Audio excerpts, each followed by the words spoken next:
glasses out, right? All right. I don't know where is my video. Hello to everybody. So if you sit, it'll pick you up on here. Okay. Is there? Yeah. There's a camera on this? Yeah, there's multiple Wow. cameras in this. This owl is It's very fancy. yeah. But only going that. No, it's got like 360 panorama. I've never seen anything.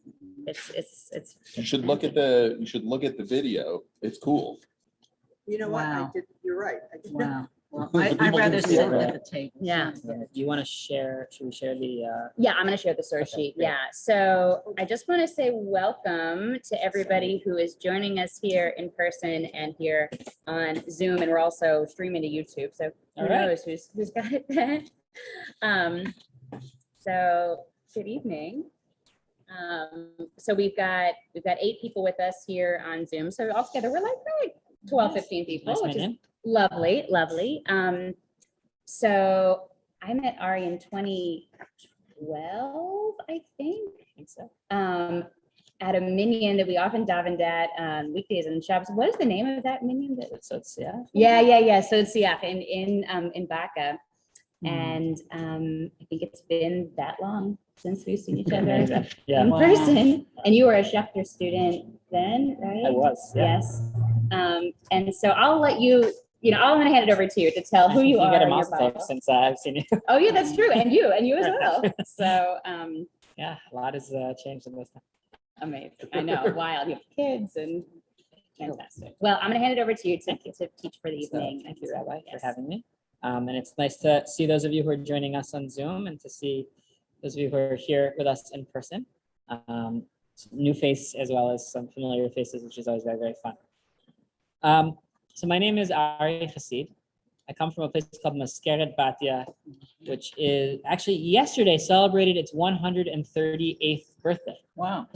And I Who started it or who So went it's there great. There first? are 11 people who started it, and this is actually an important part of our founding story. Is it was important. It was I don't know if it's really right to say 11 people. It was 11 men who founded it, and the reason for that and why this is important is that as opposed to the story that we often hear about the kinds of people who founded the state of Israel as we know it today, and when we imagine those people, we imagine this new Jew who left Judaism and came to be a popular secular. It looks like we have more people who are coming. Oh, Hello. good. Oh yeah, Ben Uh, Ruth. Good. Okay. Wonderful. I might repeat some of it. So that's fine. They were not secular Jews looking to leave the tradition. They were, in fact, what we would today call Haredi. We would call them ultra-Orthodox Jews. And they were also unique because 10 of them were professional farmers. And that was really something. Hello. Oh, well, we have really Welcome. elevated things, man. Yeah. Yay. Welcome. Thank you for having me here. Come on in. We're just getting started, so you're right on time. Yeah, come close. We're interrupting. Bravo. No. We just got started. Yeah, a little bit too much wine to drink. I know you've been. I drove over, otherwise I would join you. Yeah, pull up chairs. I don't drink at all. So welcome. Thank you. So I was just telling you about the town that I come from, Maskeret Batya, was founded on the 7th of Cheshvan, 1883, which I should know what that is because I was born in 1983. Okay. I believe it was Taf Resh Lamed Gimel, 138 years ago yesterday was the day that the 11 founders started to work the land. But in fact, 10 of them were Orthodox farmers in Russia that were trained to be Jewish farmers. And a couple people, a rabbi named Shmuel Moholiver, as well as a business person, got to them and said, we need to have Jewish farming in Israel. And they said, we are going to come to Israel in order to be not just Jewish farmers in terms of we're going to be Jews and we're going to farm, but we're going to do Jewish farming. They wanted to do Jewish agriculture. And they insisted that they needed to come as 11 people. And that was an interesting question. Why 11? They had 10 farmers, and the 11th person who came was their school teacher. And they said, we need to have a school teacher to teach our children. But what they really told each other is that sometimes somebody gets sick And and they need to have a Minion, minion. right. Yeah, I believe that. I And so we believe were founded by 11 men and their families who came over. First, just the men came. I don't know why they needed to have the school teacher when their kids didn't come over yet. that. Yeah. Because if somebody's sick, you That's got right. it. 11 of them, 2 of them are named Arkin.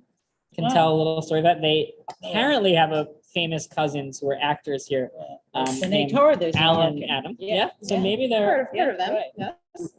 and I don't know exactly what the relationship is, but Tzvi and Yaakov Arkin were some of the founders. Chaim Moshe Press, and I can throw off the names. They won't mean anything to anybody here. I mostly know these names because there are streets named after them. Right, all the streets. in And I Jerusalem. also know some of their names because some of their great grandsons and granddaughters have been my students, Wow. which is very exciting. But this is, so these 11 men founded Maskeret Batia in 1883 with the intention of being Jewish farmers. And that happened yesterday on the 7th of Cheshvan, which has become a super important date in our lives. One of the reasons is that the 7th of Cheshvan is the day in which we in Israel begin to ask for rain. Right.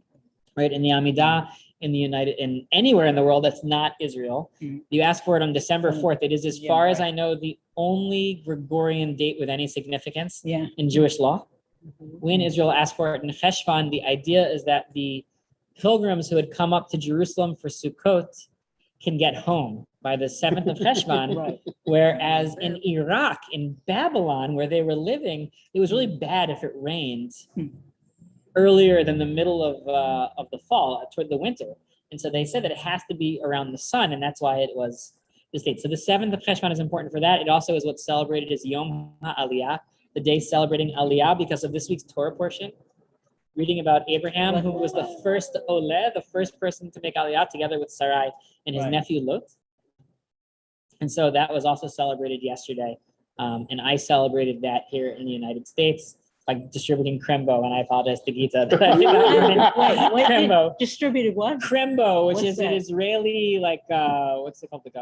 It's a marshmallow covered in Oh. chocolate with a cookie on the bottom. Oh, I think eat that.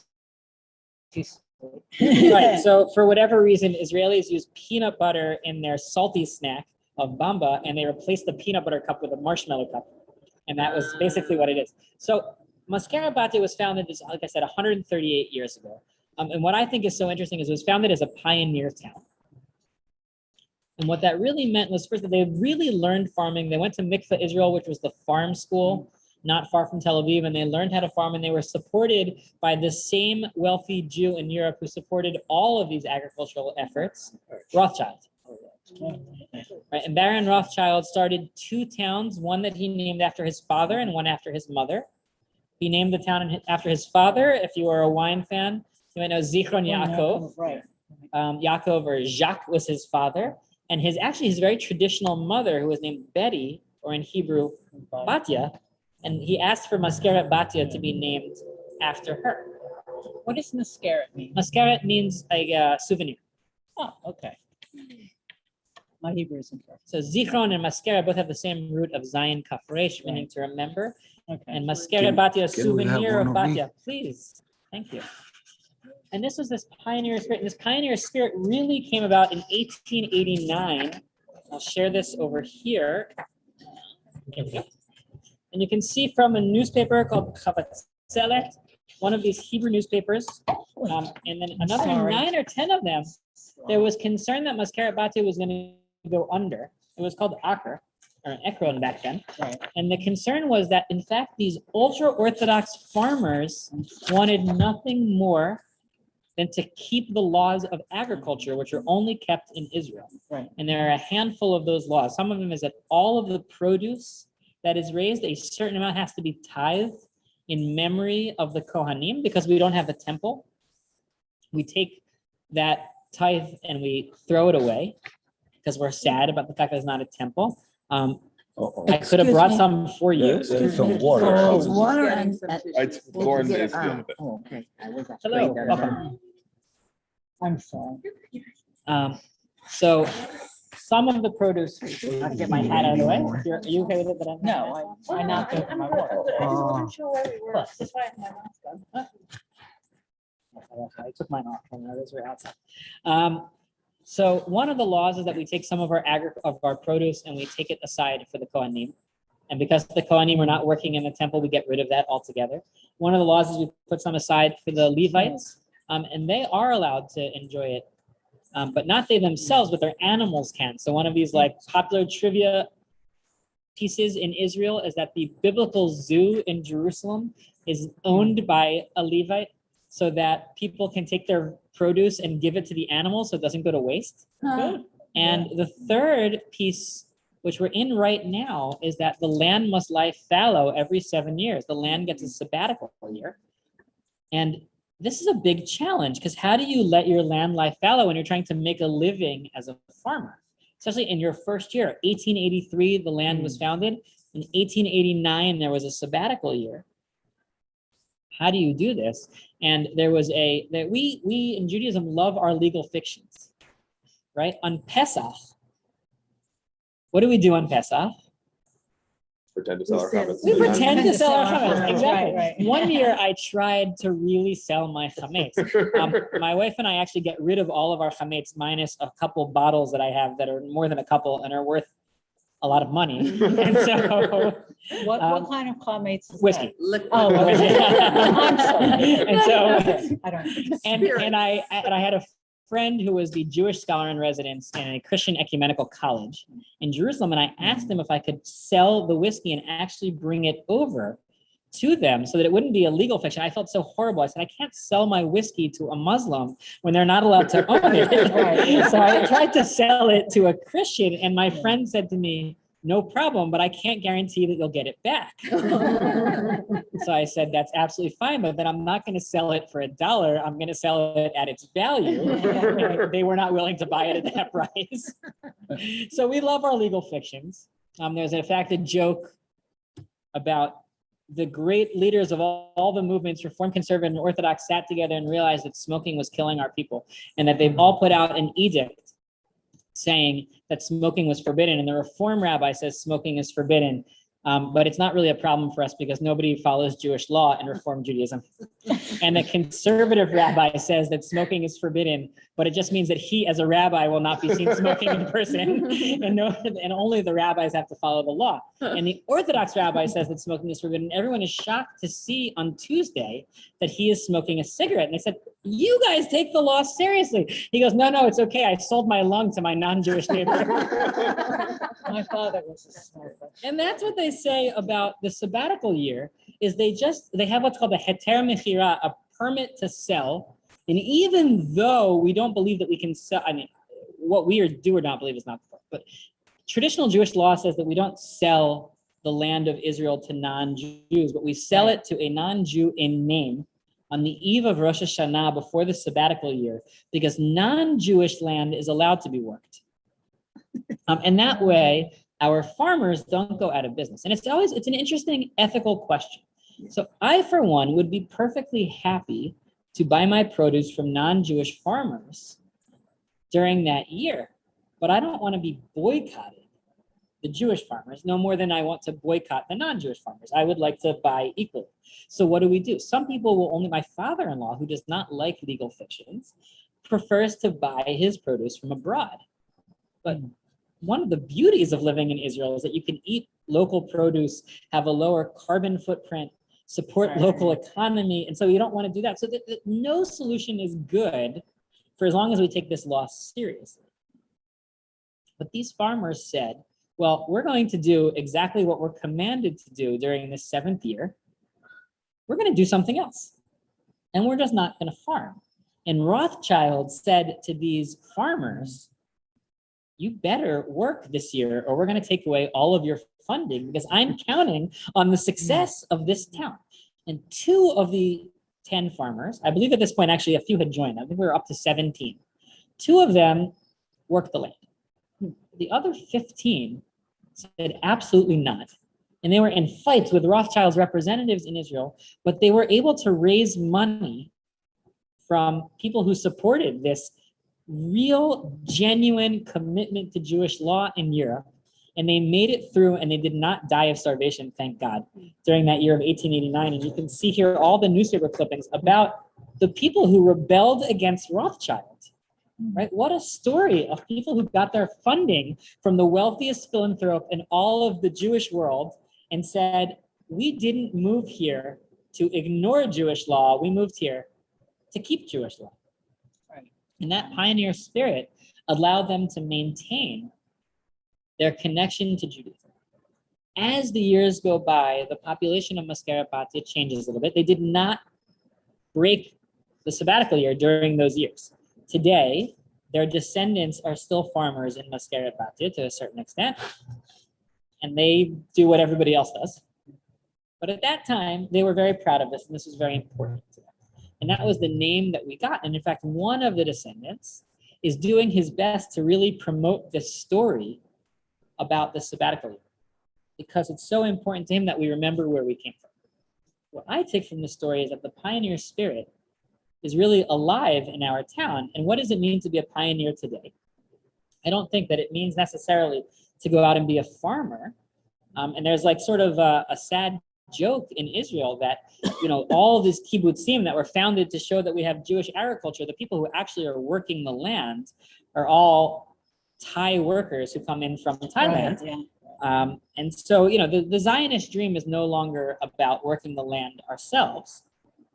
And, we can ask questions about maybe what we should be doing about the sabbatical year. What's really interesting is that nowadays people are really concerned about their gardens, which does not seem to be what the law was originally about. But I have a friend, and sometimes Arie, and she's a free spirit, so she's not a member, but she does sometimes join with us.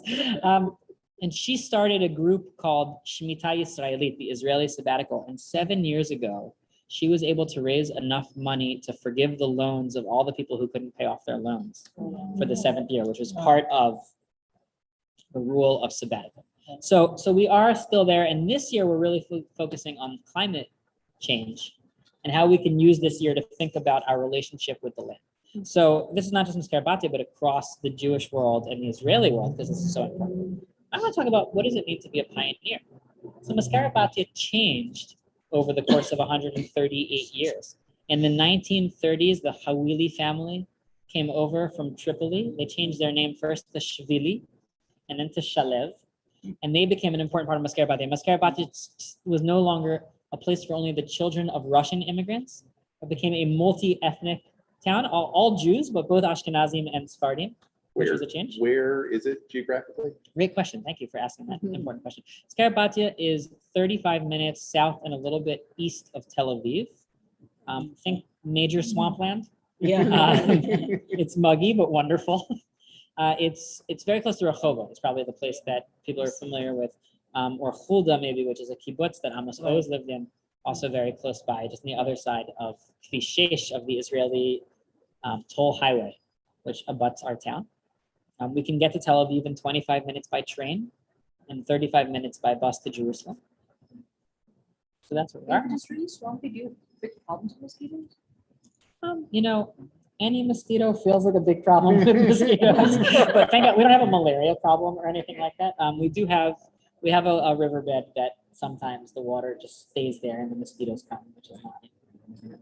So, but we did mostly drain those swamps, and we have a lot of land there. And there are people that grow grapes there, and they grow olives, and they grow pomegranates and figs, and all those kinds of things.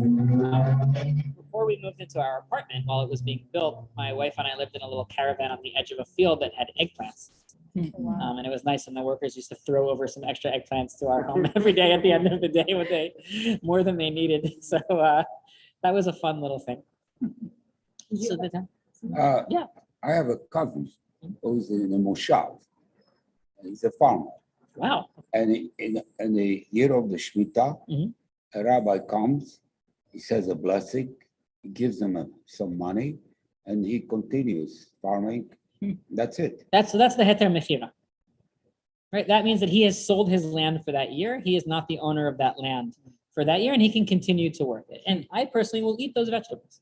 That is a solution to every problem. Yeah. And there's sometimes a problem for every solution, it feels like. But we have made that work. one could ask, what is the point of that? We are cheating ourselves.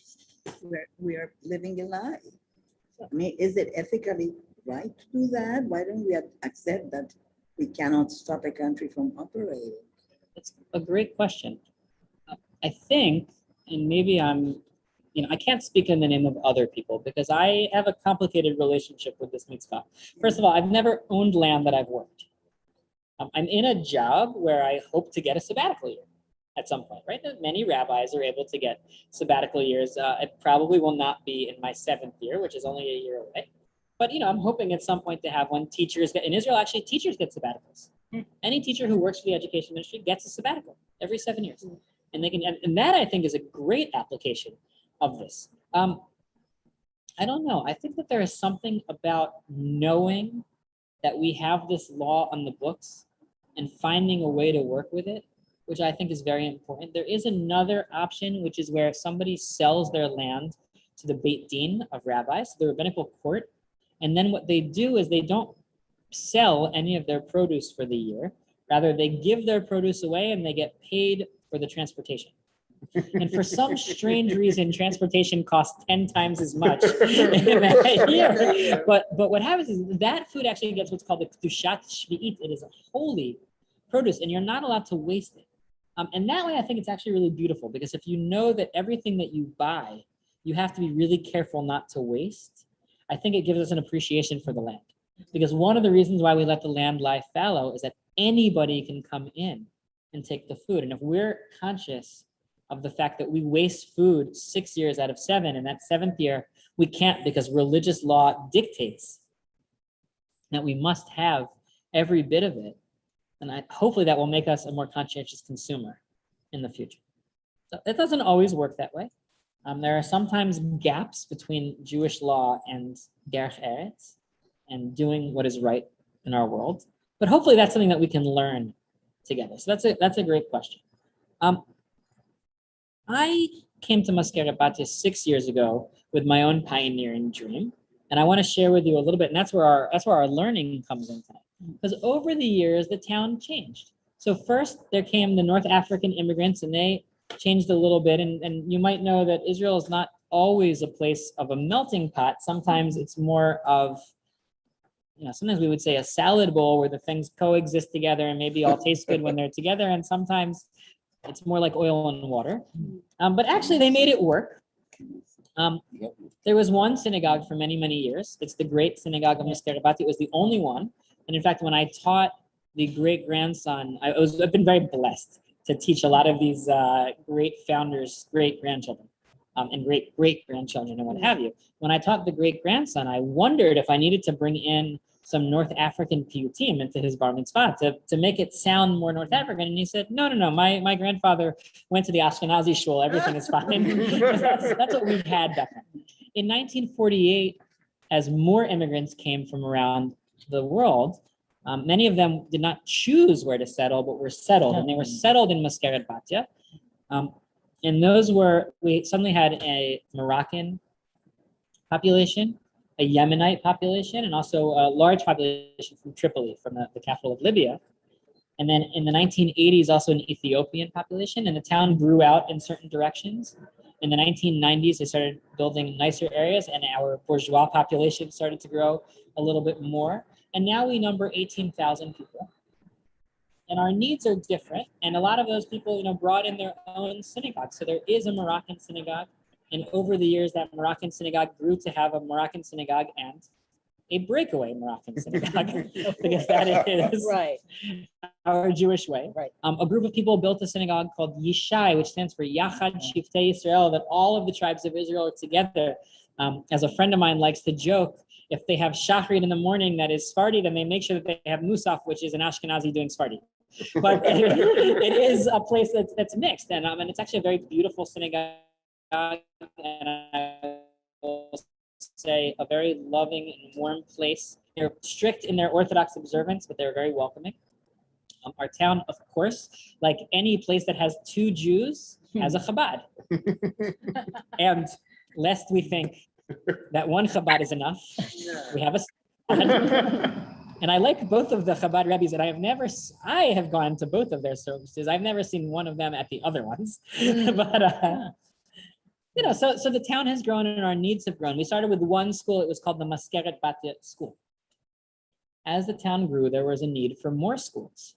So soon there was a regular school and an experimental school. The experimental school they host my shul. I don't really. And then they grew a religious school because more and more religious people, because even though the founders were all ultra-Orthodox, their descendants are by and large secular. Because this is what happens over time in many places. And they had a connection, they were what we would call traditional. Right? They might have enjoyed going to shul, but they didn't really follow mitzvot. They weren't driven by a life of religious law. And then their children would become more secular. So they had these secular schools, but then people came in and they wanted an Orthodox education. So we had an Orthodox school. And what happened, it was now, I believe 15 years ago, and this laid the groundwork for my coming. A group of people came together and said, we don't want to be separate, religious and secular.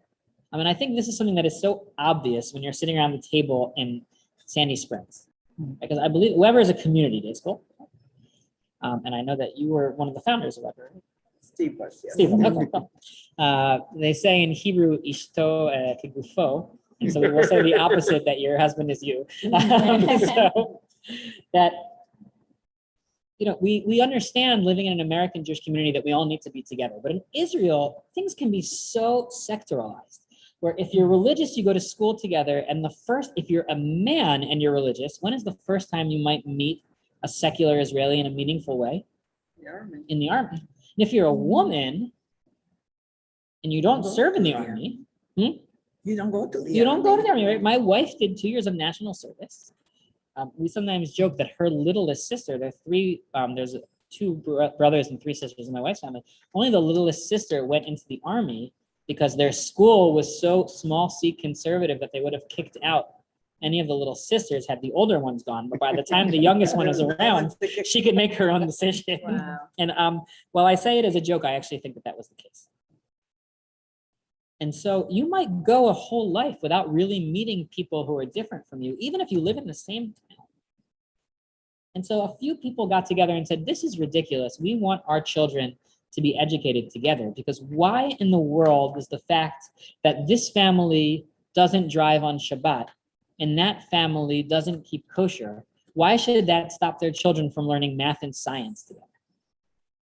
And I think that's sort of an obvious question, right? Of course they can learn together.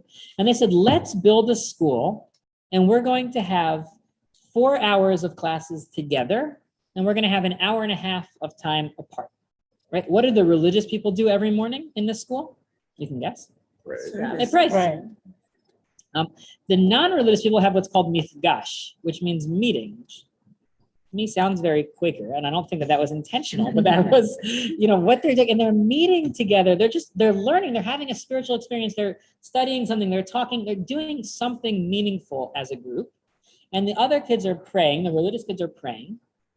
And then they'll come back together to have classes. And when they study Torah and Tanakh, some of the kids are going to study it as literature, and some of them will study it as liturgy. Right? As something that impacts one just, this is our heritage, and the other one, this is our lifeblood. But they still went to school together, and it created an ethos in our town of we can do things together. But at the same time, there was an understanding that we can do secular life together, but we do Judaism apart. And I thought maybe we could do Judaism together also, as long as we know what our boundaries are. So here I want to look at some sources that are 1,800 years old. Can I ask you a question? Sure. Do you know of other places where this is happening? Or which with the school? Specifically trying to get schools of fertility. So there's a system called the Metarim system, which I would love to talk to you more about, because I think that we should be in touch with all the community day schools in the United States as much as possible. Metarim runs schools in Zichron Yaakov, in Maskeret Batya, in Jerusalem, in Sor Hadassah, in Kfar Adumim. There are a number of schools in which people come together. And what's really amazing is that once upon a time, 16 years ago, well, not so long ago, this was dreamt up in 1995. What happened in November of 1995? Yitzhak Rabin was assassinated. And Rabbi Michael Melchior, who was a member of Knesset in the Mad Party, which sometimes joined with labor, understood that there was a problem in Israeli society and he needed to fix it. But the schools for a long time existed on this idea that there are secular people and that there are religious people.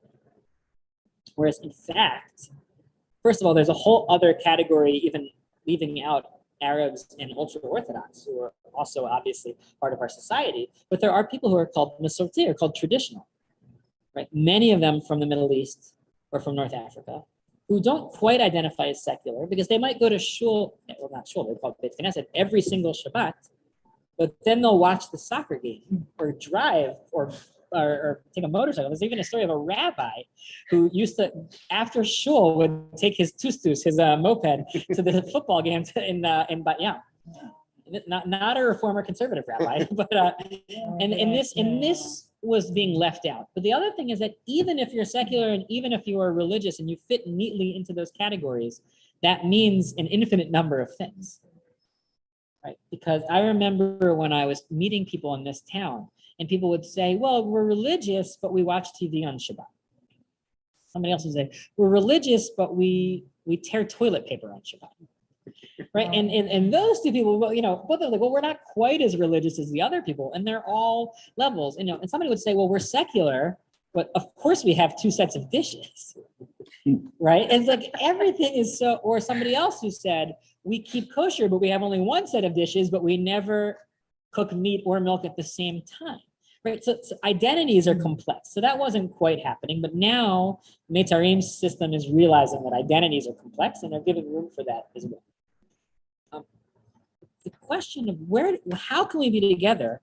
It starts in an interesting section of the Mishnah and the Tosefta. And I only brought the Tosefta. The Tosefta is a collection of laws that date from around 2,000 years ago to about 1,800 years ago, and they're called a Tosefta from the Hebrew word Tosefet, addition, appendix, because they were not codified in the Mishnah, which is the building block of all Jewish law, but they have been maintained because we don't throw things away in our tradition, right? It's like I look at my inbox, which is maybe a good example of this.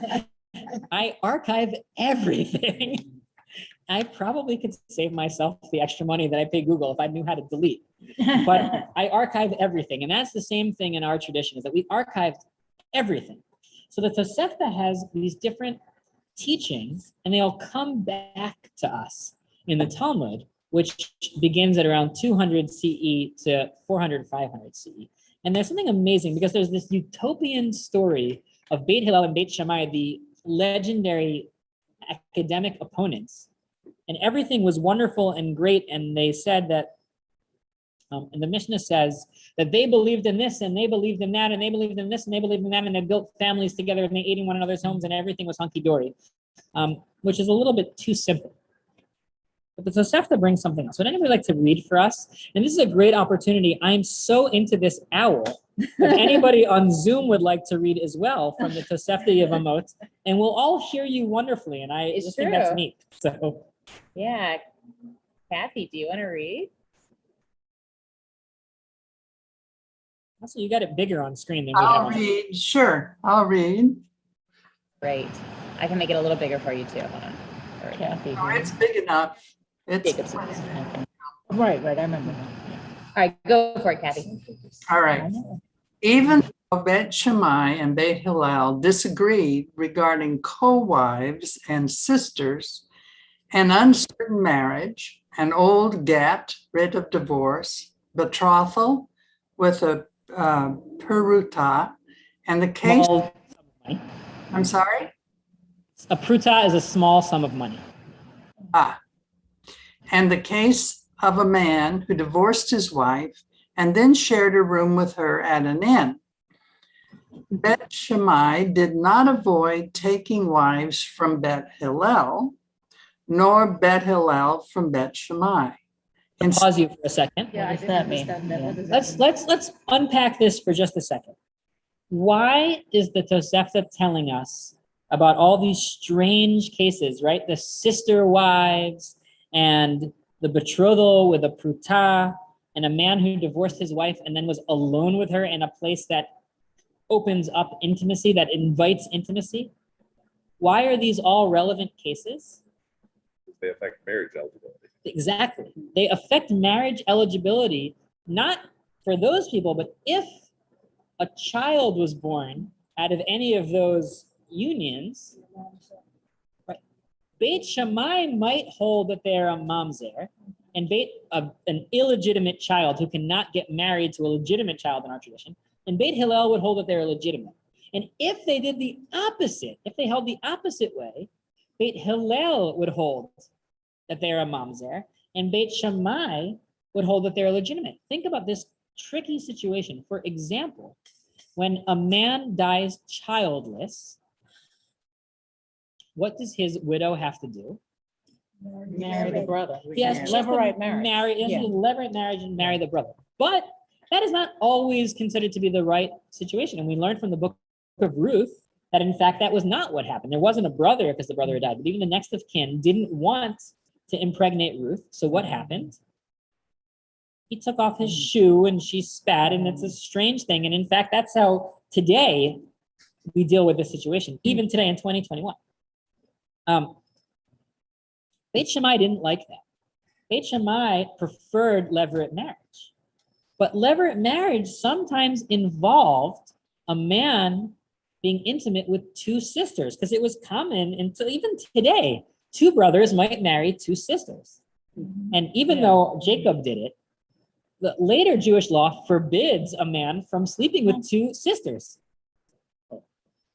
So according to one view, if you have a child with the sister of your wife, because this brother of the deceased man might be married to this woman, according to one view, that child is an illegitimate child. According to the other view, that illegitimacy is okay because you have to do the levirate marriage. But if you forgo the levirate marriage and do the chalitza, that child would be, whatever child is born there would be an illegitimate child. Which is all to say, Beit Hillel and Beit Shammai had an entirely different system of who was legitimate and illegitimate for marriage. And nevertheless, they allowed their children to marry one another. What's implied here is they had so much respect for one another's legal understandings that they even let slide this huge no-no of mamzerut, right? The biggest taboo of weddings, they let slide because they had respect for each other's legal. Are there questions up to this point? Is that the fact? Of course not. Thank you for that question. And is the thought that like they believe each other to be scrupulous in whatever their system is, and so like you have a system, your system works, we're gonna be all right with that? Seems to be that way. It seems to be that they say any system that is coherent and in line with Torah is a good one. That seems to be what they're saying. But we're going to find out that our rabbis are a little bit too concerned with that possibility. So let's just continue to read. Kathy, you were reading very nicely. You can read from, instead they acted with truth and peace. Instead, they acted with truth and peace between them, as written, love, truth, and peace, or alternately, love, honesty, and integrity. Even though these forbid, while those permit, they did not avoid relying on each other in producing pure foods. Thus, they fulfilled that which is written, every man's path is pure in his eyes, while the Lord appraises hearts. Rabbi Shimon says, they did not avoid the unknown, but did avoid known cases. Yeah. So the one possibility is, as Drew suggested, is they thought that there was so much integrity in their legal systems that they simply accepted it and said everything is okay. right? And even impure foods, right? Because there's this very famous story about this oven of Achnai, a very strange thing. It's the most beloved story in the liberal Jewish world of the Talmud, in which there is a huge disagreement about whether or not a particular case will make an oven impure. It's as if to say, they keep kosher one way and they keep kosher a different and opposing way, and they still ate in one another's homes.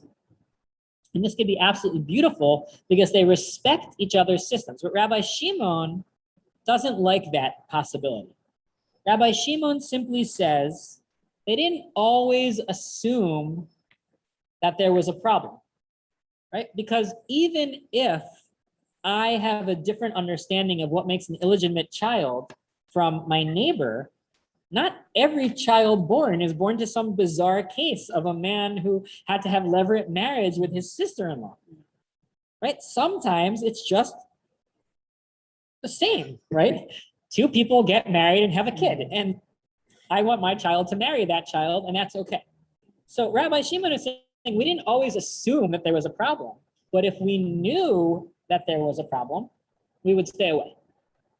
And that's so you asked, is it really the case? And the answer is no. Know why it doesn't exist today between the Orthodox, Reform, and Conservative. Each one should respect the laws of the other. The same. Why don't they have that? So I would like to argue that it can happen. And why doesn't it is because maybe perhaps we have to work a little bit harder on respect. As you were speaking, what occurred to me is the position of women is so different in the Orthodox and the Reform movement. How can you possibly get the two to respect each other? My niece is modern Orthodox. I am not. When I went to her children's bar and bat mitzvah, it bothered me to sit behind a wall. It bothered me that I couldn't touch the Torah. Right. To me, it didn't feel like my kind of service. Right. I agree. And so I wonder how, in this idealistic system you're describing, you measure the roles of women. It's a wonderful question. It's a challenging question. And it's possible that you would say, well, if they're inviting you over for dinner, you don't have any reason to assume that they were going to treat you poorly as a woman, and so you will go there for dinner. But if they're inviting you to a service where you know that you are going to be subjugated to a place where you don't want to go, you might avoid going because it puts you in an uncomfortable position. And the other might be true. But if you were to invite them and they don't feel comfortable coming to a synagogue where people of all genders stand and sit together, that they might say, thank you for the invitation. I'm not going to come. The chief rabbi of our town, I am going to do something you will almost never hear from a Masorti or Reform rabbi in Israel.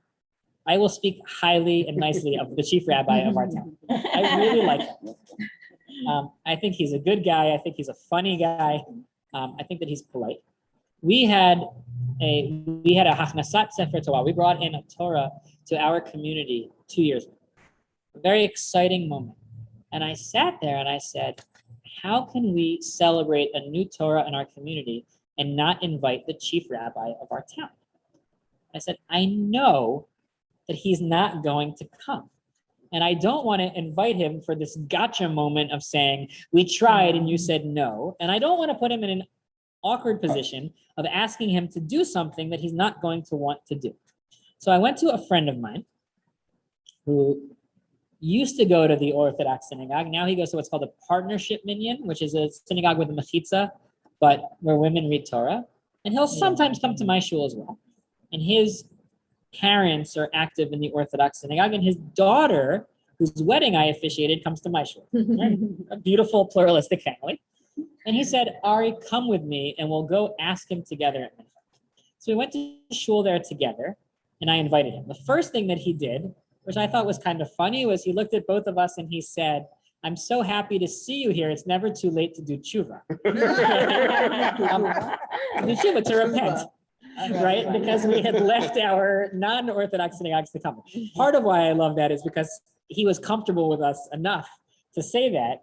and knowing that we wouldn't really be offended. The other reason why I loved it is that the partnership meeting usually tries so hard to prove that they're Orthodox, but I thought that it was funny that in his mind we're the same thing. But then I said to him, Rav Zalmanovich, we're having this Torah ceremony, and as the rabbi of this town, it would be a great honor if you could join us, but I do know that we're a Masorti synagogue and that men and women will be dancing together, and I want to make sure that you know that as well. And he said to me, he calls me Arie, and I'm okay with that. He said, Arie, thank you very much for the invitation. Rav Soloveitchik, the great modern Orthodox rabbi of the United States, was invited to a synagogue, and he wrote back and he said, thank you, but as an Orthodox rabbi, I cannot be a part of a synagogue that doesn't have a mechitza. So please know that I will not be joining you, but my blessing is with you, and you should have that sefer. You should use that Torah for a blessing. Which I thought was a very nice answer. Right. I didn't even realize just how nice it was until a year later when Rav Soloveitchik's letter was quoted in the Israeli media, in which he wrote in that letter, he was invited to the installation of a rabbi friend of his, conservative rabbi, in a synagogue, and he knew that there was going to be a service with mixed seating. And in the letter, he wrote to them to say how much of a contribution that rabbi is to the community, and how happy he is to have that rabbi there, and how great he thinks it is that it's there, but that as a rabbi, he can, as an Orthodox rabbi, he cannot give his blessing to the mixed seating, but that does not mean that he's not giving his blessing to this rabbi.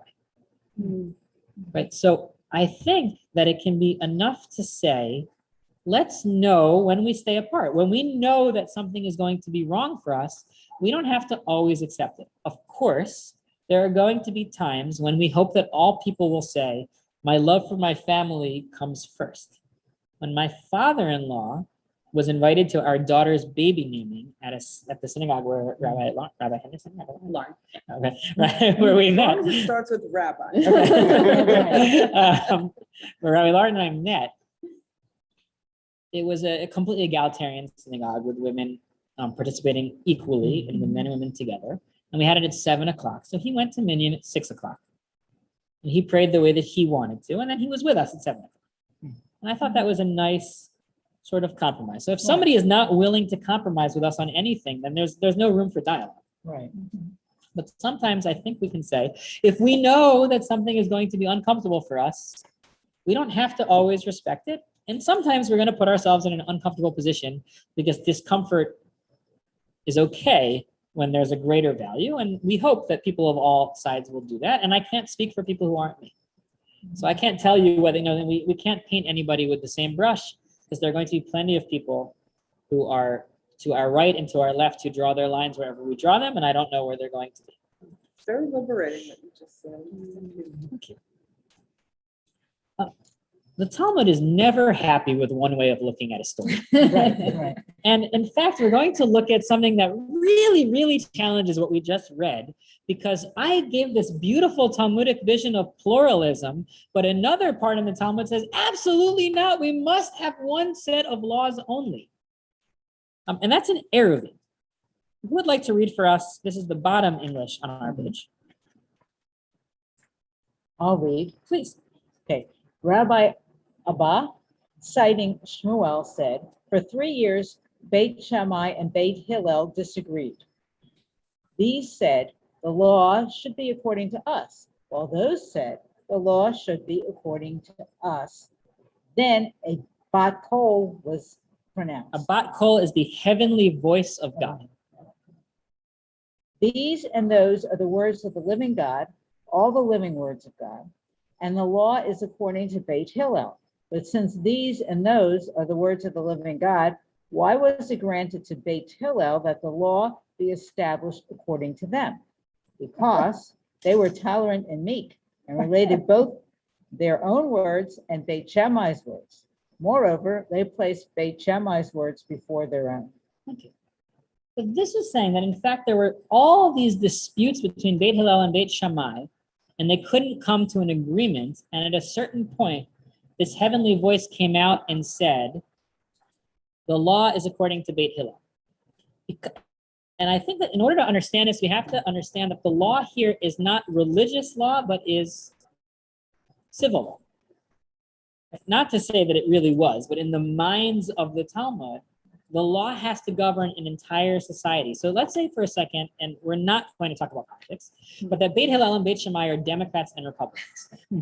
They can disagree all they want, but if we have in a given municipality that people who voted Democrats follow one set of laws and people who voted Republican follow another set of laws, we can't function. Oh, that's what's happening.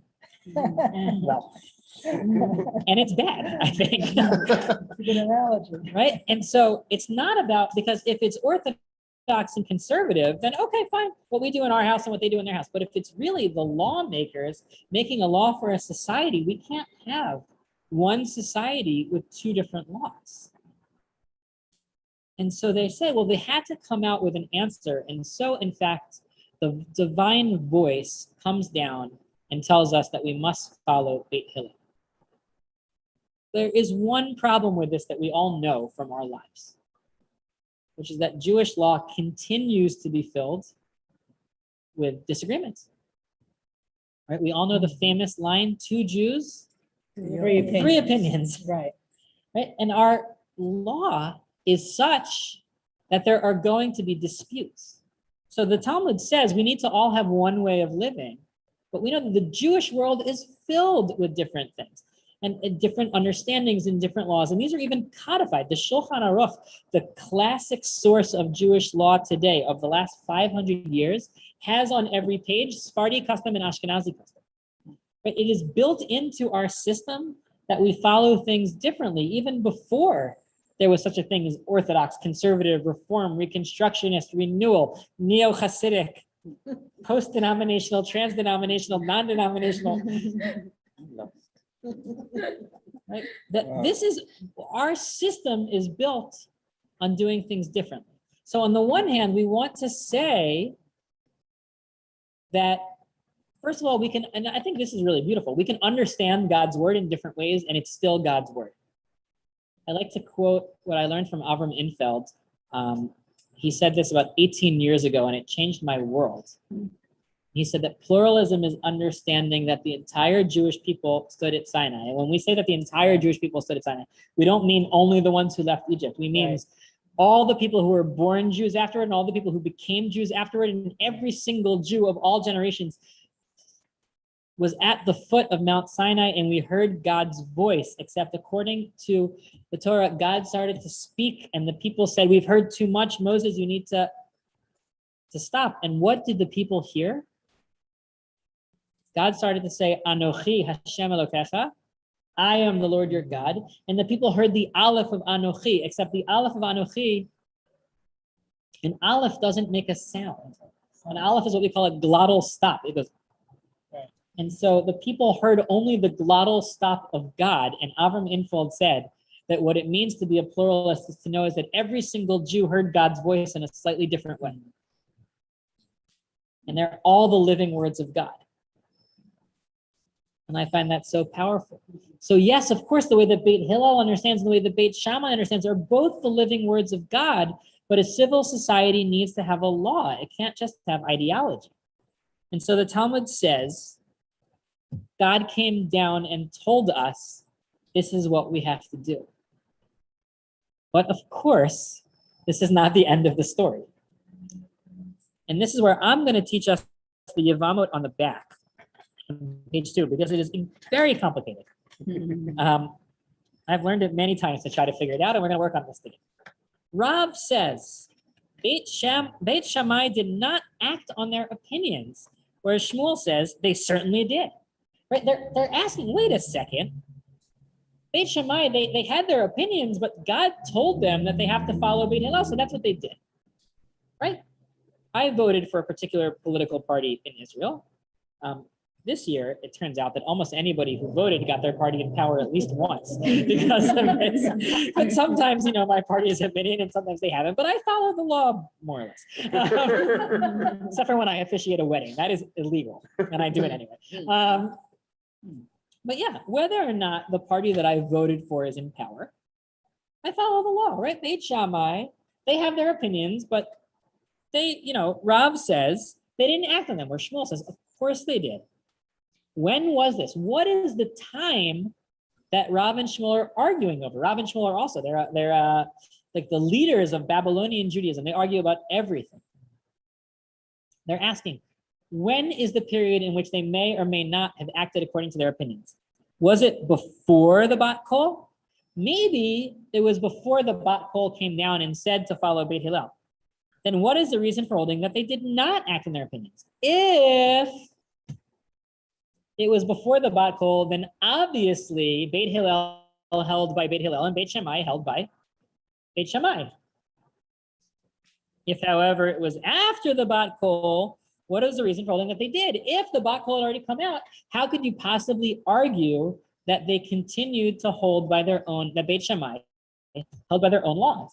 What they're trying to say is the anonymous editor of the Talmud doesn't understand Rav and Shmuel's argument, because it doesn't make any sense, because clearly before God told them what to do, they each held by their own opinions. And clearly after God told them what to do, they each held by Beit Hillel, says the Talmud. Except we as a Jewish people, what are we? We're stiff-necked people, and we would not listen to God. What does God know?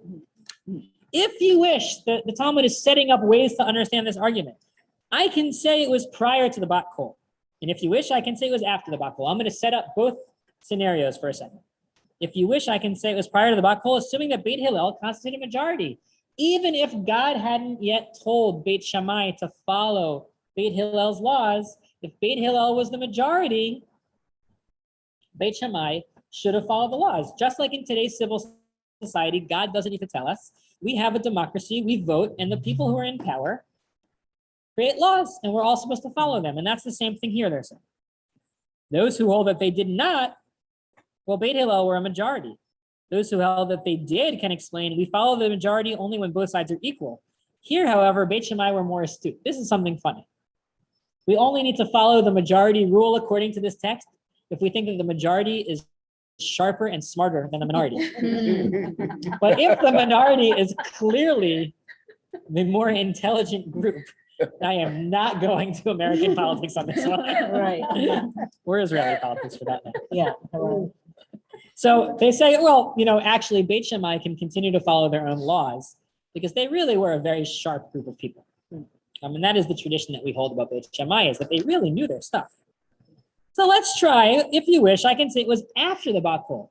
Let's discuss this theoretical situation after God has told us what we should do. Those who hold that they did not, that Beit Shammai did not follow their own opinions, well, the Bat Kol had been pronounced. Okay, they listened to God's voice. Okay, that one doesn't take too much argument. We get it. Those that hold that they did, anyone who argues that Beit Shammai did follow their own opinion, follow Rabbi Yehoshua. Rabbi Yehoshua, a great scholar of the beginning of the 2nd century, who said, we do not listen to a Bat Kol. Right? There's this great story in which Rabbi Eliezer is in the minority opinion, and he calls upon God to tell the other 69 people in the Sanhedrin that he is right, and God does exactly what Rabbi Eliezer asks. And God's heavenly female voice comes out and says, Rabbi Eliezer isn't only right now, he's right all the time.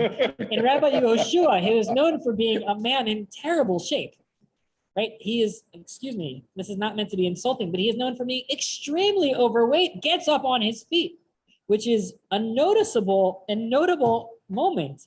And he just looks at God and he says, stay out.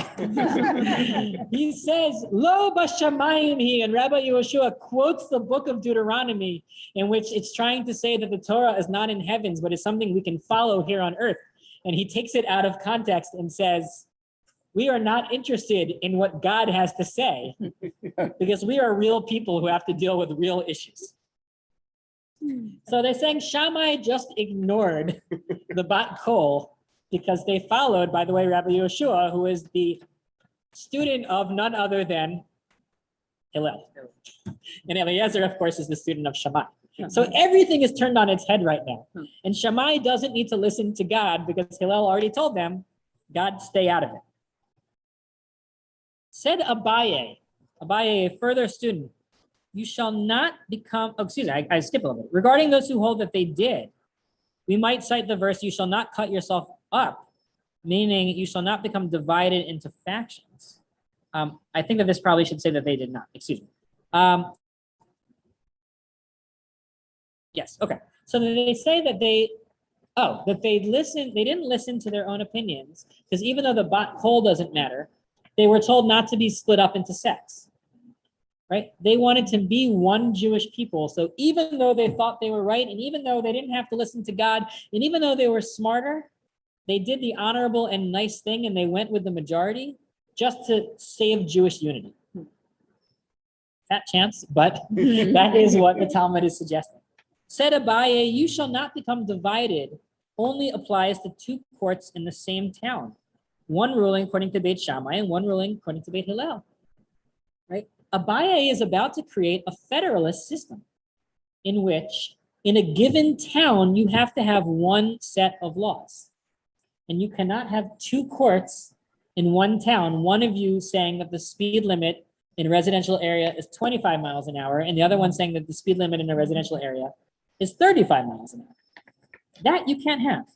But with two courts in two separate towns, there's no problem. Sandy Springs can have one set of laws, and Dunwoody can have another set of laws.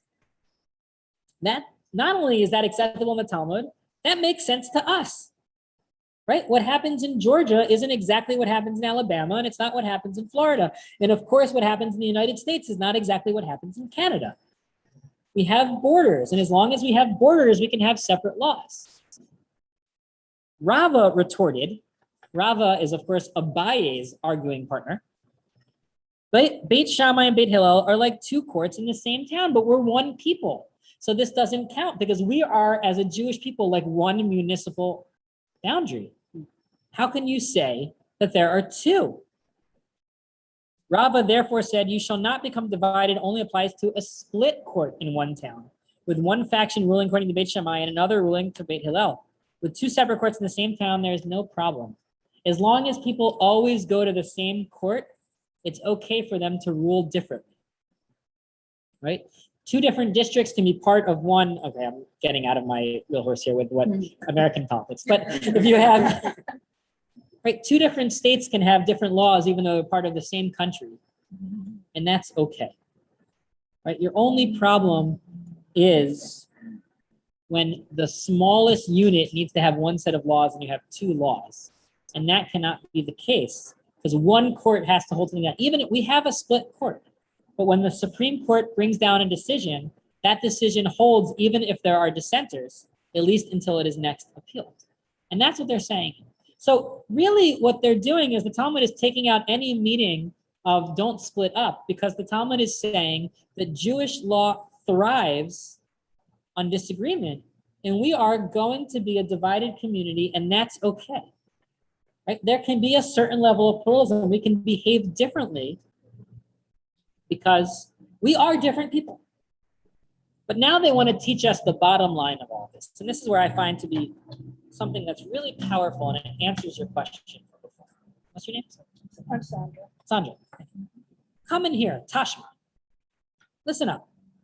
Even though these forbid while those permit, what they're doing is they're bringing an old teaching of our tradition, what we've learned together. Even though these forbid while those permit, Beit Shammai did not avoid taking wives from Beit Hillel, nor Beit Hillel from Beit Shammai. They're saying, listen, they did behave differently and they lived together, the Talmud says.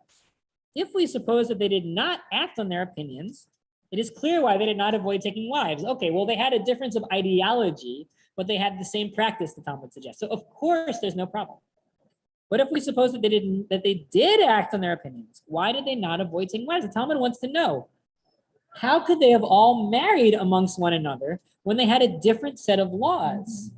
Because I wouldn't break my own law to marry from the other school of thought. And then it says what we talked about before, the offspring would be mamzerim. Their children would be illegitimate, and we can't have that. Illegitimate children is something that is, we haven't figured out how to solve this problem in 2021. Certainly in that time. They might not have even thought it was a problem that it exists. They just they wanted to avoid it. Your wife might have something to say about it too. Hmm? Your wife might have something to say about it too. This could be more personal than maybe it should be, but it was unfortunately almost a real issue for me as the Rabbanut, when my parents got married in Israel. in 1982. It was what we call for my mother Perek Bet. It was for my mom. It is my mom's second marriage and my father's first marriage. And so my mom already had the whole big wedding in the United States, and my father, who's Turkish, all of his family was in Israel. And so they decided to have the wedding in Israel. My mom had received a get in New York from her first husband, thank goodness. And this was in 1982. And he was not on the list. The head of the Orthodox Beit Din was not on the list of the Rabbanut's rabbis that they recommend and accept their get. So they weren't going to be allowed to get married in Israel. And they said, well, just call. And there was an ego problem. The one in New York wasn't willing to call Israel to say, these are my credentials. My brother is on your Beit Din. And the people in Israel weren't willing. It was beneath their dignity to have to call and ask. And so I was almost considered a mamzer. Yeah. I might still be, but not for this family. People speak highly of you. Thank you.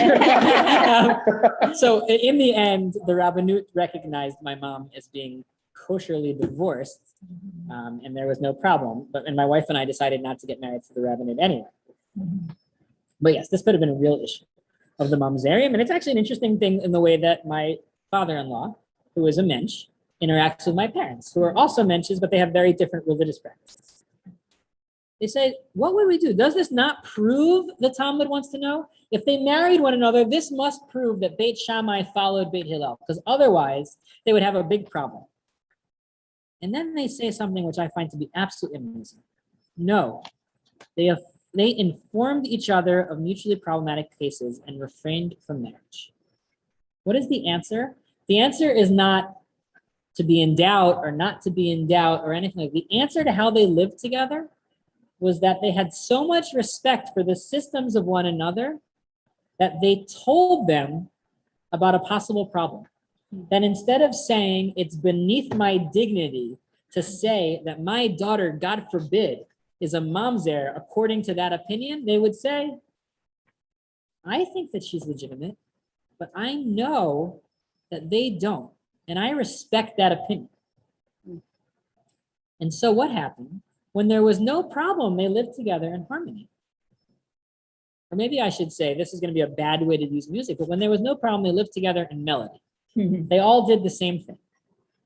And when there was a difference, then they lived together in harmony. And one of them was on one note and the other one was on a complementary note. And they weren't exactly together. And It sounds like turning a blind eye.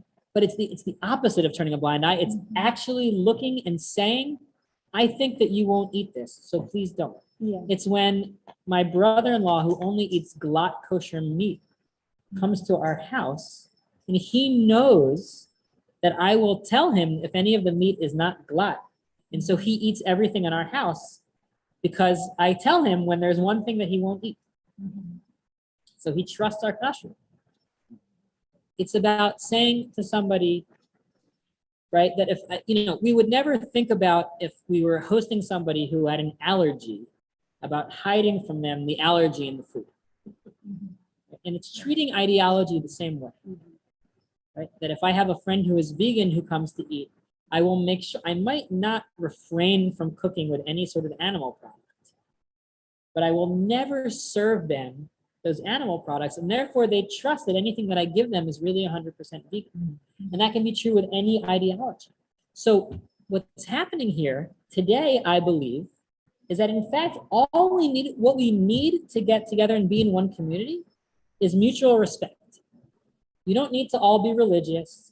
You don't need to all share the same politics. You don't need to have all this in common. What you need to know is when can we do this together and when do we need to be apart?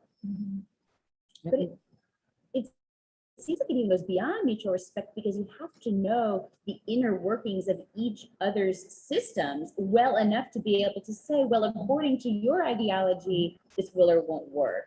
Even then. And that takes a tremendous amount of work, but it's beautiful. So thank you for saying that. I think that's absolutely the case, is you have to really get to know another system, and that's really a part of it. And sometimes that's a huge challenge. But what's the easiest way to do it? The first time that my wife and I checked out Maskeret Batya we were invited to two different people's homes, one for Friday night dinner and one for Saturday lunch. Friday night dinner is a woman who does not keep kosher, and she doesn't keep Shabbat, and we keep kosher and we keep Shabbat. And so what did she do? She just asked what we needed. And she told us what she would be able to do, and she asked if we would be comfortable with that. And the answer was yes, because she went out of her way to make sure. And that was fine. And I really appreciate that. And I understand that in many cases, when one person doesn't have a restriction and another person does, it becomes a burden to try to always have to respect another person's restrictions. But then it's also a question of saying it's not only religion where we might have a restriction, right? Maybe my commitment to Jewish law means that I won't eat or drink a certain thing. But maybe that other person's commitment to the environment means that they won't eat anything that was imported, or that they don't want to have plasticware or those kind of things. And we're going to respect whatever it is, but we have to ask, and you have to talk, and you have to say, okay, I know what this is about. So this is how our synagogue works sometimes, is there have been cases where people will come to our synagogue because there's a class that they really want to go to. And we say to them, this class is existing at this time, and we'd like you to come.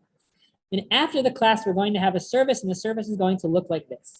And when that person comes for the class, and we learn together, because Pirkei Avot teaches us who is wise, somebody who learns from all people. We've gotten wiser, and we've learned. And when that person gets up and leaves when we start our service, because they don't believe in egalitarian Judaism, or they don't believe in praying, and they're not really interested in praying, or whatever it is, we have still gained something from learning together. Because why should the way that we pray or the way that we eat, if we eat differently, why should that prevent us from volunteering together? And there are entire systems that all that it takes, and I say all that it takes as if it's easy, and it's not. All that it takes is goodwill. And sometimes that's really hard, because a lot of times if we believe really strongly in the way that we do things, it can be hard for us to want to give any time to learn a different point of view, especially around issues that can be such hot topics. Right? Why should I respect somebody who doesn't believe that women should be allowed to sing? And the answer to that is I will admit I do not respect the position that women are not allowed to sing, but I can still respect a person who believes that, even though I can't accept that as a public idea. But I know that it's there. And I know that if I just decide to shut that person away because I have a hard time with that position, that I might be missing out on a lot of other good things that come from that relationship. And a lot of this is also about relationship building. It's about not giving up. And of course, I also believe that we don't have to think that everything is okay. I often say that what I want is a big tent, but nevertheless, a tent has to have some walls, right? We can't accept everything. Not every single position that is out there in the world is one that we have to understand and accept and to live with. But there can be many positions that are out there that are different than how we live, and to say, let's get together and let's do this. So that's the Jewish community that I think that we can all have, because in the United States, I think that that exists in a lot of ways. It's true that a synagogue here does a lot more than just pray. You have learning together, and you might volunteer together, and you have a retreat in Camp Vermont, Ojai next week. Is that right? Oh yeah, in Durham, yeah. In Durham, in Clayton, right? Yeah. And you do things together as a community, but when it's called for, you join up with the rest of the Jewish community, and you join up with non-Jews. Because sometimes something is called for to be all together. And Israeli society, unfortunately, I think, has sometimes shut away from that. And we have to work very hard to bring it back. And I believe very, very much in my heart this is all possible. You have a question? You have a modern Jewish state run by certain laws that were made by a Knesset. And the Knesset have a variety of Aries and so forth. Now you have also the Orthodox law, and they read Dina Malchuta Dina. They respect the laws in which the country in which they live. Why don't they respect the laws in the country being Israel? It's a challenging and good question, and I don't know how to answer. I can say that when the person sitting 2 seats away from me on the airplane, who seemed to be very committed to many of the laws, and the meal that he got was more kosher than the kosher meal that I got in El Al, didn't seem to be committed to his mask. I wanted to go crazy. What is we have a Supreme Court here. That's the ultimate answer. Who's the Supreme Court in Israel? We have a Supreme Court in Israel too. Yeah, but does it apply to the Orthodox too? Yes. I think that in any society, you're going to have people who have a hard time following the laws. It's very challenging to me, and I don't know what the answer is, why it is that civil law is so hard for some people who are able to follow religious law. I don't have a hard time understanding why civil law is hard for people who don't follow religious law, because if you don't believe in authority, then you don't believe in authority. But if you have an authority, and that authority has told you, like you said, that you need to follow the state, then that to me should be obvious that you should need to follow it. But I don't know. I don't know. Right? This could be an exact case of what they're arguing against here, is when somebody says, I don't need to follow because that law was put forth by a party that I didn't vote for. On the other hand, I am a little bit of a renegade, because Israeli law says that any 2 Jews who want to get married must register their marriage through the Orthodox rabbinate and get married through the Orthodox rabbinate. And not only that, but it says that any 2 Jews who get married not through the Orthodox rabbinate and do not register it with the Orthodox rabbinate are committing a punishable offense and can go to jail for 2 years, both the people in that couple and the officiating rabbi. And I have broken that law as many times as I've officiated a wedding, plus the one time that I got married in a Has anyone ever been punished? Our colleague was called into questioning on the morning before Tisha B'Av in 2018. Well, Tisha B'Av was a Shabbat that year, I remember, because it was the week of my son's birth. On a Wednesday or Thursday, he was supposed to be teaching at the president's house in a group teaching of a conservative, Orthodox, Reform, and secular rabbi who are going to be teaching Torah because we love each other in Tisha B'Av to make up for hate. And he was called into the police at 5 a.m. for questioning. Wow. And the reason for it was actually phenomenally interesting, talking about mamzerim. A couple wanted to get married and went to the Rabbanut, and the Rabbanut said, we have to look into something for you. We will get back to you with an answer. Israeli engagements are short. They tend to last 4 months or so. The Rabbanut got an answer for this couple a year and a half later, telling them that their marriage was okay and kosher, but they didn't wait. And in the meantime, they went to this Masorti conservative rabbi and asked him to officiate. And he looked into the question that they had and realized that it was an easily solvable problem and agreed to officiate their wedding. That marriage, like many marriages, did not work out. And because all marriages that end in Israel have to end in the Rabbanut, and we do take that seriously, they went and the Rabbanut said, how did you get married? You weren't supposed to be given a permit until that date, and your ketubah says you were married a year and a half earlier. And they called the rabbi who officiated in for questioning. He was called in for questioning at 5 a.m. He tweeted that he was in police custody for officiating a wedding. He got so much press that the Attorney General of Israel announced that no police are to follow this law because it is an unconstitutional law. Wow. And that it can be on the books but cannot be enforced, go figure. This particular rabbi was elected as the deputy mayor of Haifa because of the success of his arrest. So no, nobody has been arrested. But it's an interesting question because I thought, now the same brother-in-law who only eats glat, and this is the beauty of family. We love each other very much. Our wives are sisters. He is a member of the Attorney General's office in the Supreme Court division, and he's also an ordained Orthodox rabbi with a really deep understanding of civil law and religious law. And so most cases having to do with state and religion, he's the one who argues on behalf of the state, except for the one case in which I was not personally the plaintiff, but it was about my salary and he recused himself from that case. So I asked him about it.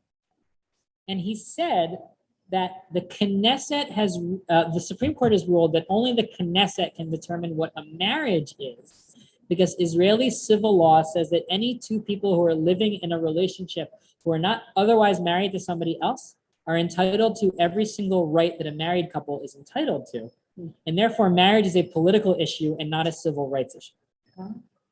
I know, that's confusing, isn't it? Right? If I officiate a wedding for two people, be they two people of different genders or the same gender, Okay, and they do not get married anywhere else in the world, okay. they can be common law married in Israel, and they will get all of the rights in a hospital and taxes and schools and burial and all of those things that a married couple would get. Okay. And therefore, it is not a civil rights issue that they can't call it marriage, because they get everything that marriage gives you. Okay. So they have to go for a divorce if they split So up? they don't have to get divorced if they split up. If they ask me to do the marriage, they have to get a religious divorce. Okay. But they don't have to get civilly divorced because they were never civilly married. They can go to a court and split their relationship and be no longer recognized as in a relationship. Not simple, but it shows. So what's your name? Sorry.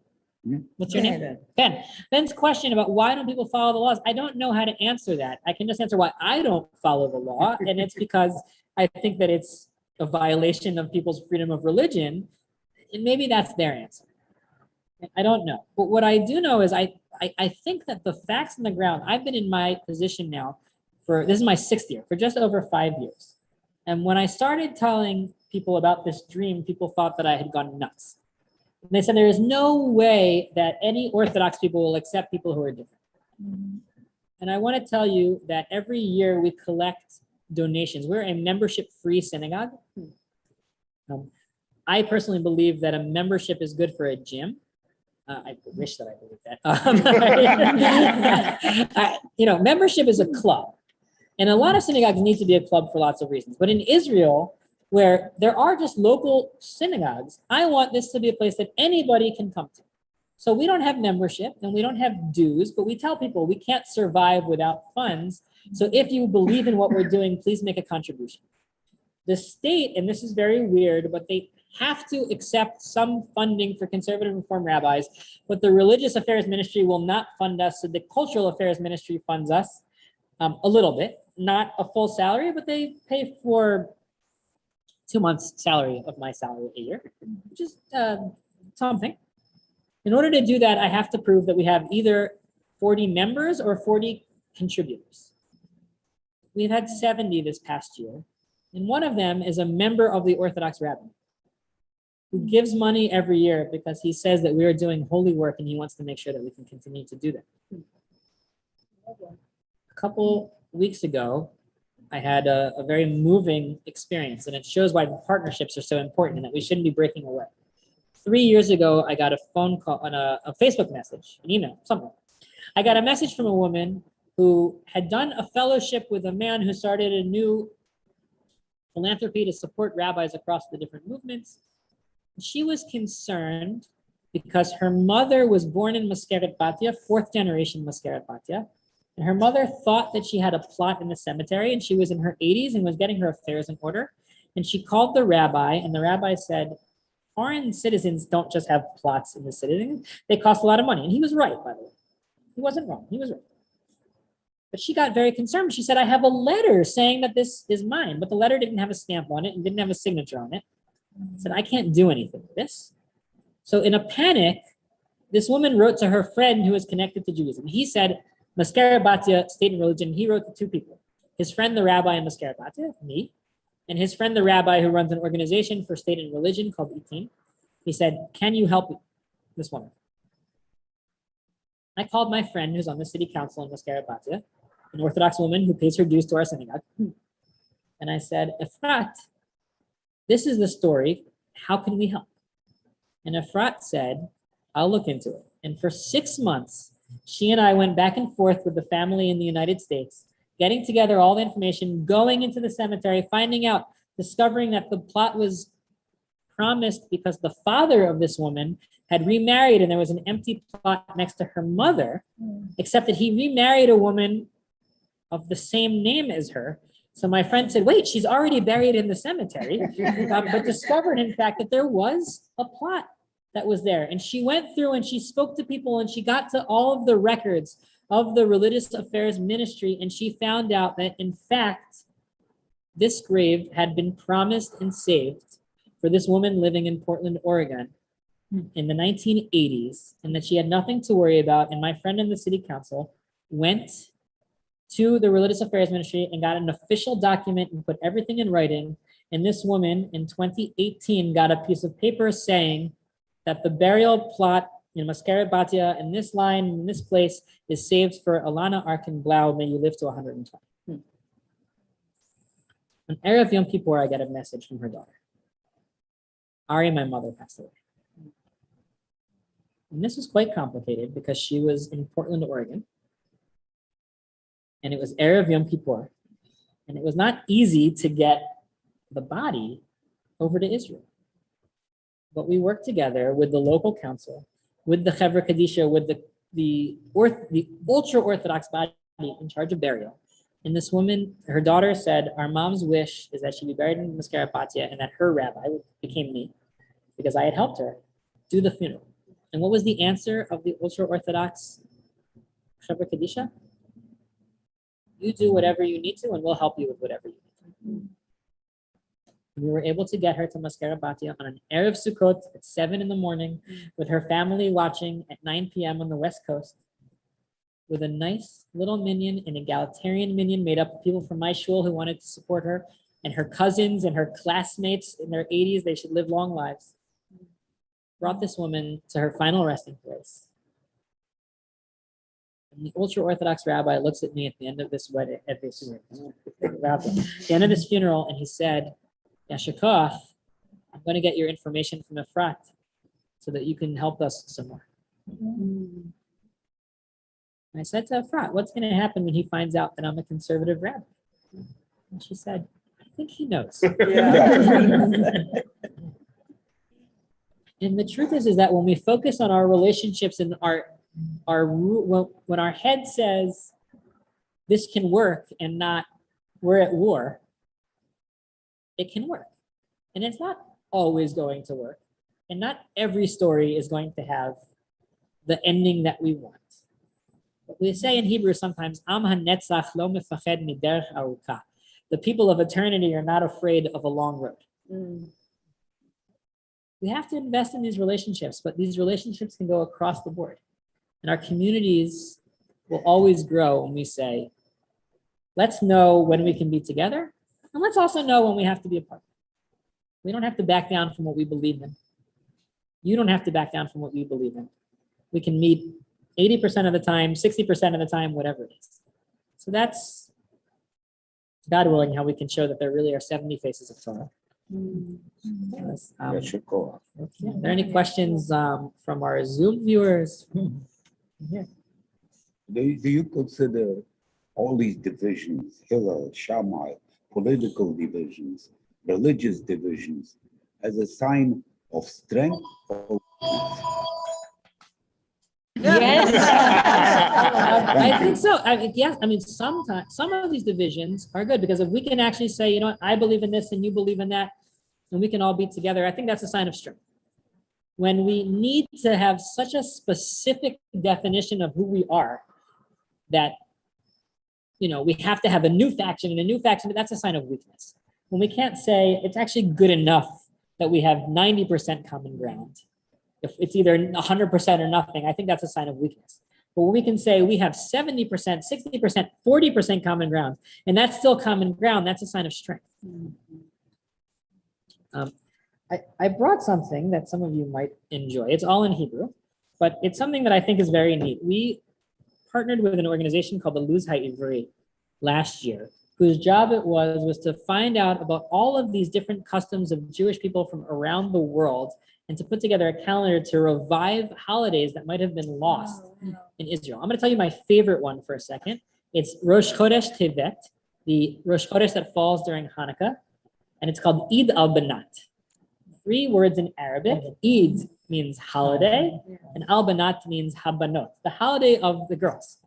And the reason for this is because Rosh Chodesh is traditionally the woman's holiday, probably because of the connection between the month and a monthly cycle. And Hanukkah is the holiday of heroism. And one of the heroines of Hanukkah is a woman who has a apocryphal book named Judith, which is tied to the Hanukkah story. And so in North Africa, they would celebrate on the first day of Tevet every single year, a holiday of all the women where the men would get together and they would write cards and gifts and do whatever they could for women. And this is, I think, a very beautiful holiday. And we put together a calendar that can go on your fridge or any other magnetic area, which shows when, first of all, the holidays that are observed by most of Klal Yisrael are observed. So for example, if you'd like to know today when Hanukkah is going to fall, then it tells you that it starts on November 28th and goes to December 6th. And that might be a useful piece of information. But you might also want to know, when is the Ethiopian community celebrating the Sikh holiday, the holiday that celebrates, yeah, it's very soon, you're right. It's the 29th of Cheshvan, the 4th of November. And it could be for educators and people who just want to get to know more of our Jewish traditions. And we also thought that it's important to know the other people who are not Jews who live in Israel. So we also have dates for Christmas, which are pretty obvious to people who live in the United States, but less so for Israelis. And Eid al-Fitr and Eid al-Adha, the two important Muslim holidays, as well as some of the holidays that the Russian Jewish community brought with them, such as Novogod and the Victory holiday. So I'd like to offer this to anybody who would like one if you read Hebrew. But I have one comment to make about, There's you know, an extra one. Yeah. No, there's plenty. Thank you. I think They weigh a that- lot. So people- I think what's key to it though is the fact that we're not trying to change one another. I think to find that common ground is important, but I think a lot of that comes with the ability to respect the other views or the other values. But I think that's hard though, I think in a lot of other parts that I see in our community here in the United States, because what happens when you deal with someone else or some other group that insists on changing you? That's a different ballgame. That's a great question. What's your name? Oh, I'm Lee Swan. That's fine. Thank you. So I think that in any vision of pluralism that I have, the most basic value that you must have at any point is that you can respect that other people are different. Yeah. I don't think that I can ever be a part of a community with somebody who is trying to change. I mean, we can probably volunteer. Right? We might even be able to eat together and we might have a pleasant interaction together, but they cannot be a part of a pluralistic community. The most basic idea of being in a community of people who are diverse and different is that you accept that difference. And you're right, there are some people who will never get there. You know, there's an organization that promotes the telling the story of the sabbatical of the Shemitah year, and they give tours of Maskarbati, and I work with them. And you know, I told them about this pluralism, and one of the people who works there, she at least was honest, right? Because the other person I think was kind of trying to lead me on, but she was honest. She said, "Oh no, I don't believe that." I said, "Well, when I heard that story about how pluralism is everybody was at Sinai and we all heard God's voice differently, somebody else said, I think that pluralism is you have a right to be wrong." And she goes, "Okay, I can get behind that." But at least that, right? She said, "Well, you know, I want you to change, but I won't try to change you. I can live with that also. I can live with somebody who thinks that I'm wrong as long as they allow me to be wrong. I don't want to be with somebody who is constantly hoping that I'm going to change. That can't exist." It's interesting because right now we have the situation with the anti-vaxxers. And that's pretty hard to accept that they can have a right to their opinion. You know, They can have a right to it, but they don't have to enforce it. In all of these stories, there is a shared reality, right? Beit Hillel and Beit Shammai are not Fox News and MSNBC watchers. There is some fact and truth that exists for both of them. We don't have that. yeah. I mean, I think that we have them in certain cases. People who won't get vaccinated. And so that's actually, we have in my community 2 families who are like that. Just 2, as far as I know, and people have had to show me their vaccine cards. So I know way more of people's medical histories than I would have ever thought would be a part of my rabbinate. One of those families, they're not part of our community anymore. And I will admit that I miss them. because I like them and they contributed and they were wonderful, but they don't want to get vaccinated and they don't want to abide by the rules that we have and they don't want to get tested in place of the They want to vaccine get because we tested. can get tested. And if you have a negative test, even if you're not vaccinated, you can come to our Right. programs and they don't want that. And that's their choice. And I don't know if I would say that I respect that if they're going to not follow our norm, that they're not going to come. I can respect that, but I miss them. And something is missing without them. So I think that even in that case, and the other person, the other family, though, she gets her tests every week. She comes with a negative test. So you're saying that if somebody is not vaccinated, we should respect him because he's not vaccinated? No. What I'm saying is that if they are willing to abide by the rest, if somebody doesn't want to get vaccinated and therefore stays at home, I respect that. You can't respect somebody who puts people in danger, right? I can't respect somebody who thinks that they can drink and then drive. I can respect somebody if they want to drink a lot and they don't get behind the wheel of a car or do any other number of things that are dangerous to do when you've been drinking. And I can say, okay, I can live with that. People make decisions for themselves and I can respect many of those decisions to the point that they're not affecting other people. Right? So that's the tricky answer. But I think that even in that case, if we can find the way, if somebody says, I don't want to get vaccinated, but I'm going to get a COVID test every 3 days to show that I'm okay. And some people are willing I'm to okay do with it, that, yeah. then I can say, okay, fine. Right? Because they're making an effort to make sure that we can make this work somehow. And if you don't want it, then maybe for right now, this is the time we say, our common ground is to say, we're going to respect each other. You're going to stay at home and we're going to miss you, but you're not going to come because you don't want to abide by the rules that we need to get together. And I can live with it, even though I don't understand their position. And I'm not trying to understand their position. But you know what? I think that it's true for many of us. There are people that I like that are an important part of my life who make bad decisions. I think we all make bad decisions. I've made some. Yeah, absolutely. There's a question, can you explain the background of the name 70 Faces? Sure. There's an expression that we have in our, this is embarrassing. I don't know its exact source. We say Shivim Panim la Torah, which means that the Torah has 70 faces, 70 facets. And this expression, I think, can mean at least two different things. One of the things that it could mean is that there's so many different things that we can learn from Torah, right? It could teach us how to be good people. It could teach us about parenting. It could teach us about the environment. It can teach us about Shabbat. It can teach us about, respect, helping the poor. And that there's 70 faces, and in any given moment, we can read a particular verse and learn lots of different things from the verse. The other thing that I think that it means is that you can look at it one way and it tells you one thing, and you can look at it a different way and it tells you a different thing. And that there might be 2 or 3 or 4 or 20 ways to look at one verse or one law even, and those things can all be the living words of Torah and the living words of God. So That's where true in Buddhism too. So I think that's a common thought to several different religions, not just Judaism. we've been blessed that as we learn, as I said before, we learn from all people. Mhm. We learn about, as Jews and Buddhists have learned from one another, and we actually learn that our theologies are not so far away from each other a lot of the time.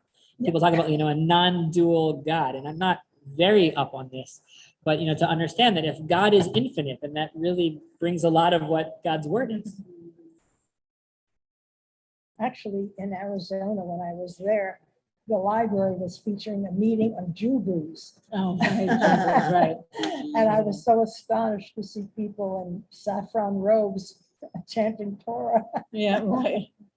I've never heard of it. Jewish Buddhists. I think the Beastie Boys are probably the famous.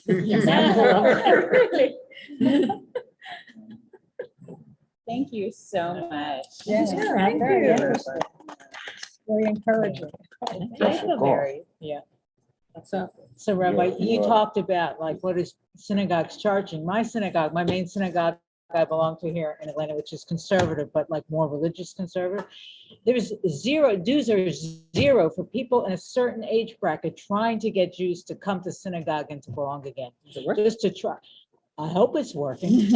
I mean, for people my age, seniors, we pay 10, the most money of all, because we're supposed to be rich, but, Oh, this is for young people. You know, and To get Yeah, young people yeah, there's involved. like in their How were the 30s, that babies? there's Thank zero God. charge for Jews. Oh, Yeah, good. yeah. I can't Okay. say that I think that people Yeah. should be paid because I'm a Thank paid you. professional in a Okay. synagogue, Right, right? I need people to pay in order to be able to feed my family. yeah, I know, well, they're counting on me to pay. Right, and we don't have that either. But what I found is that when you allow people to give according to the goodness of their hearts, Mhm. they do. And for some people, the goodness of their hearts might be less than you expect. And for some people, it's more than you would ever do. And that, at least so far, has balanced out in a way. It's that old saying, put your money where your mouth is. Yeah. And I've been very touched by people. There are two things in the Tanakh, in the Torah. It says, keep the Sabbath and observe the Sabbath. But it doesn't give you details. So the details came in the Talmud, right? So the Talmud was written by people, right? Yes. Okay, so I can observe what people have just said that Sabbath should be, or I choose not to follow. Am I right to have that freedom? I believe in personal freedom. Okay, So that already is the answer. I also sometimes believe that, let's say that the written Torah is, say, 2,500 years old, and the Talmud is 1,800 years old. I still think that if we have a tradition that is 1,800 years old, it's maybe not as old as the 2,500, but that's pretty darn impressive. And I really So- like that. So I'm very, I don't follow, obviously, none of us live the lives that our ancestors 1,800 years ago lived, right? That would be impossible because we live a different reality. But there are times where I even do things that I think are silly because I find it profound that I am connecting to other people, whether it is connecting to people in the world that I live in today, or that I'm connecting to people who came before me. And I find that to be really something that is absolutely amazing. We go back to weddings. Weddings are a good example, what you said, in which tradition and egalitarianism are sometimes in conflict. And there have been times where a couple has said that they're going to use words that they don't think reflect the egalitarian relationship that they're building because they're using the same words that were said to their parents and their grandparents and their great, great, great, great, great, et cetera, grandparents. And that can be extremely powerful. So even though, yes, I think that all of Torah is, as Abraham Joshua Heschel said, is a midrash of humans' interaction with God. If I can connect to our tradition, I find that powerful. And at the same time, we were given free will and we should use it.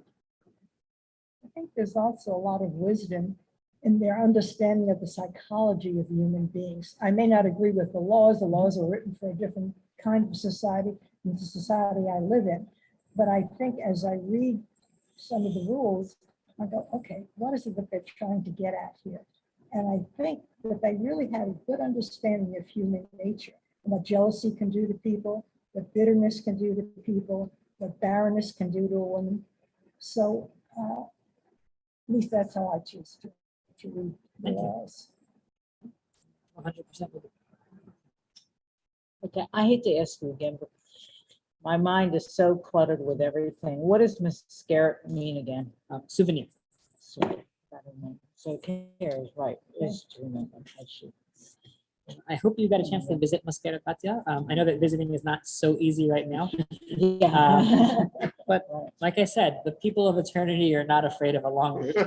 So I hope that you're all able to come visit us. I think that it's a special place. And the other thing which is really exciting is that more and more people are realizing that this is a model that can work. And I hope that I come back and I can tell you about how we brought this model to more and more places. And Well, I think to me it's exciting because I do have this tradition within my family of In this particular this place.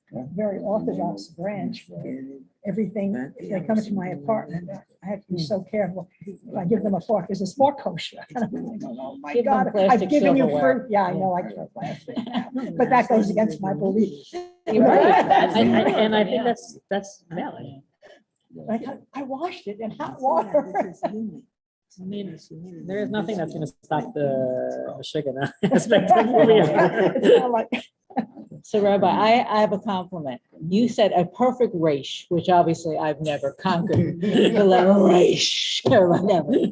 But yours is good. Thank you. so thank you very much for very. Thank you all for interesting being meeting. here. It was a Yeah. challenge Thank getting you for here being through here. rush hour traffic. from Oh, right, downtown. yeah. Oh, wow. Oh, my Good night, God. everyone. I'm gonna turn Zoom off. Thank you all. I'm going to